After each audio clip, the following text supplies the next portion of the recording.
Never did I think that Marvel's first animated show set in the MCU would bring me out of a narrative slump.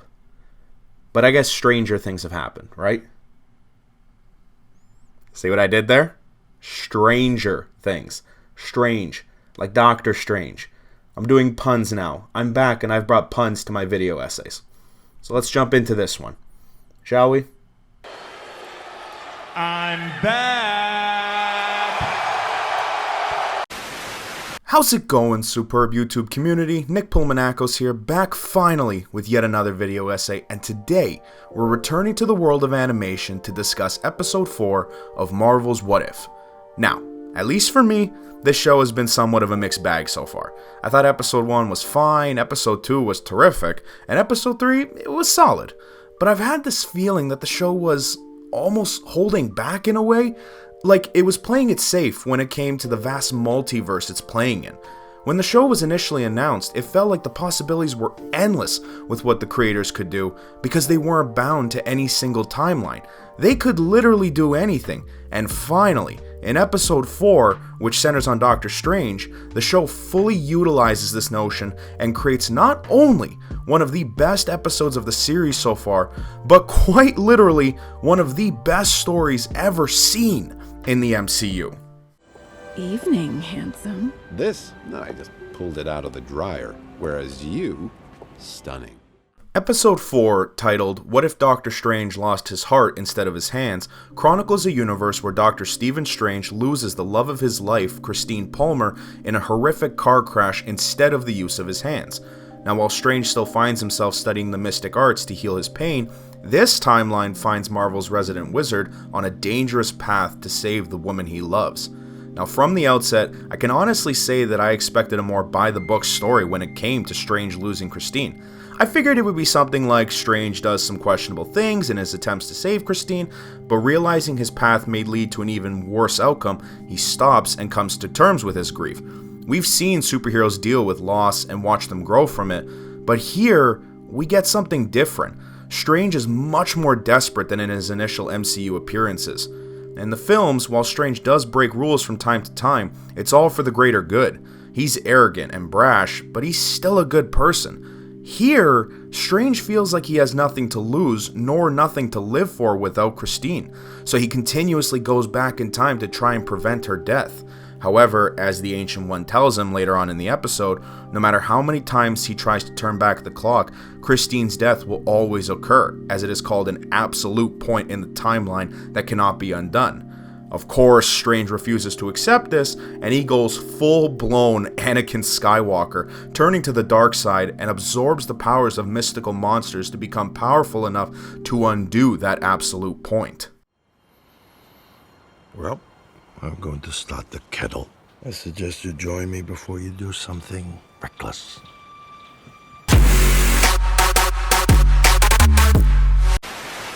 Doctor Strange becoming one of the MCU's most powerful and terrifying villains yet is not something I ever expected to see, but I am so glad that Marvel went with it.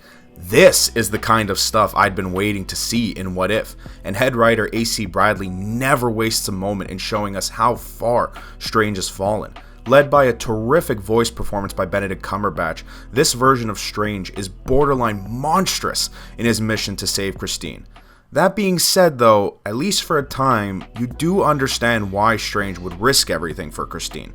While the film version of the Rachel McAdams played character was fine, in What If, her relationship with Steven is given its proper moment to shine. These are two people that truly care for each other, and it's obvious that Christine is the one person that grounds Steven in reality. He's a superstar surgeon who's, as I said, brash and arrogant, but when it comes to her, he's kind, almost soft-spoken, and more than anything, human. It's why watching Steven fail time and time again to prevent the crash is so damn heartbreaking. We wish for nothing more than to see Steven happy with Christine, away from the mystic arts and away from the noise of the world. But that's not how time or the universe works. Christine has to die, because if she doesn't, Strange would never find the mystic arts, save the universe from Dormammu, and become the Sorcerer Supreme. Christine's death is what should have made Strange into the hero we know and love, but it does the complete opposite. Strange cannot comprehend that some things cannot be changed, and seeks any and all power to try and right this wrong. The series channels more of a gothic or a horror tone here, as we see Strange absorb the power of any beast he summons, becoming a being known as Strange Supreme. Gone is the man we once thought could overcome anything, and in his place is a monster who would risk the fabric of reality for one person. And I know that sounds harsh, because truly, I don't think any of us know what to do when it comes to what we would do in Strange's situation. This episode expertly builds Steven and Christine's relationship to levels previously unseen in the MCU, only to snatch it away from us with the blink of an eye. We understand why Strange is doing what he's doing, but at no point can we support the path he's gone down. Which brings us to the episode's third act. As Strange reaches his most powerful form, the episode suddenly cuts to the end of the first act, where Strange initially decided to save Christine. However, instead of the dark path, Strange seems to have come to terms with her death, only to immediately see right after that reality is breaking. Now, like you, I was confused with how Strange just suddenly overcame his grief. Luckily, the Ancient One appears to answer all the questions we have. She states that when Strange made the initial decision to save Christine, she split Strange into two separate beings, one who accepts Christine's death and one who doesn't, with both existing in this one timeline. She then says that the Evil One is currently set to destroy the timeline with this mission he's on, unless Hero Strange stops him. Now honestly, it wouldn't be an MCU story unless the hero faces a mirror version of themselves, and the final fight sees the two versions of Strange battle in a beautifully animated sequence.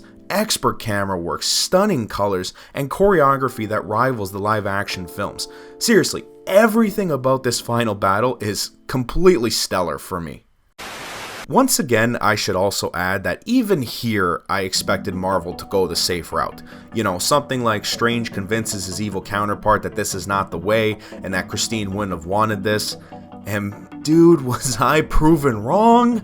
As the battle draws to its end, it becomes clear that Strange Supreme is too powerful to defeat. He brings Hero Strange to his knees and absorbs his power and life force, becoming whole once again and the most powerful being in the known universe. In a new, horrific form, he actually undoes Christine's death and brings her back to life. Finally, for a brief moment, Strange finally seems happy once again, but Christine, confused and scared, cowers in fear over what Strange has become. And before he can convince her that there's nothing to fear, the universe begins to break beyond repair. Every warning Strange received during this episode comes to life in this moment. He finally realizes what he has caused, and in an attempt to save what's left of this universe, he calls out to the series' narrator and actual main character, the Watcher. Now, up until this point, the Watcher, played wonderfully by Jeffrey Wright, has only watched. See that? Another pun. I'm on fire today. Wait, what was I saying? Oh, right, okay. The Watcher has merely observed the events of each episode's unique universe, vowing to never interfere with the events being shown. Here, however, as Strange comes face to face with the higher being, he begs the Watcher to punish him instead of the universe. But keeping true to his ideals, the Watcher says that while he'd have no problem holding Strange accountable for his sins, he still cannot interfere.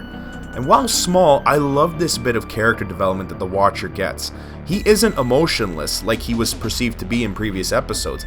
He clearly feels something for this collapsing universe. He expresses anger at Strange over his callousness, and in a line that mirrors this one from Tony Stark, "What happened? You mess with time, it tends to mess back. You'll see."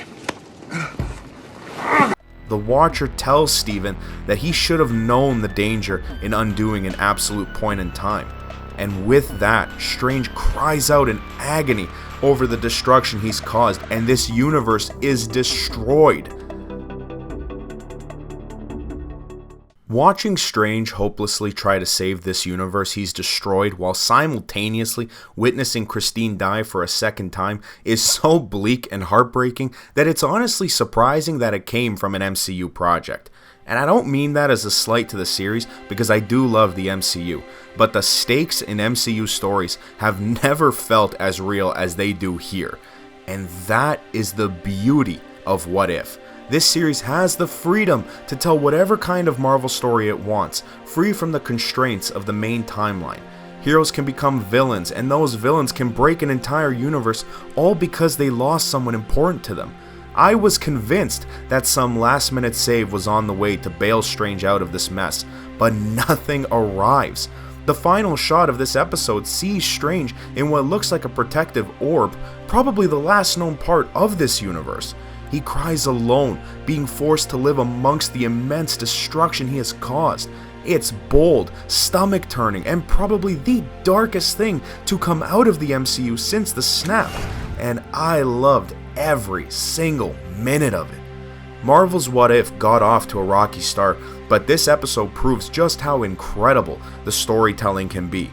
Thanks to stellar writing from A.C. Bradley and terrific direction from Brian Andrews, What If's 4th episode is haunting, pulse-pounding, and almost horrific, as we saw a hero who we previously thought could probably never fall to darkness become corrupted beyond repair. This is a cautionary tale on what can happen to us if we don't properly explore our grief, accept it, and move past it. There's no undoing this damage, and I'm so glad that the creators stuck to their guns when it came to leaving this episode in the dire circumstances that Strange created. Add in some phenomenal music from series composer Laura Cartman and terrific voice acting from several returning actors from the Doctor Strange movie, and you have quite literally the best episode of Marvel's What If so far. This episode alone makes me even more excited for what's to come. So bring it on, I'm ready for everything. Give me all the episodes of What If that you got.